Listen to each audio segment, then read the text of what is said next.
پیارے نبی صلی اللہ علیہ وآلہ وسلم سے ملاقات کی تھی اور آپ پر ایمان لے آیا تھا۔ تاریخ اور احادیث کی مختلف کتابوں میں اس بارے ایک مشہور واقعہ بیان ہوا ہے۔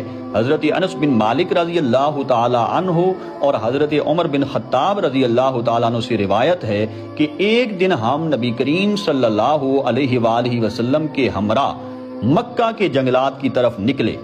ہم تہامہ پہاڑ پر بیٹھے تھے کہ ایک بوڑھا شخص ظاہر ہوا جو لاٹھی کے سہارے چل رہا تھا۔ اس نے آقا کریم علیہ الصلوۃ والسلام کو سلام کیا۔ آپ نے جواب دیا اور فرمایا یہ اپنی چال ڈھال سے کوئی جن معلوم ہوتا ہے۔ اس نے کہا آپ نے ٹھیک پہچانا۔ پھر آقا علیہ الصلوۃ والسلام نے اس سے پوچھا تیرا تعلق جنات کے کس گروہ سے ہے؟ اس نے عرض کی میرا نام حامہ ہے، میں ہیم کا بیٹا ہوں اور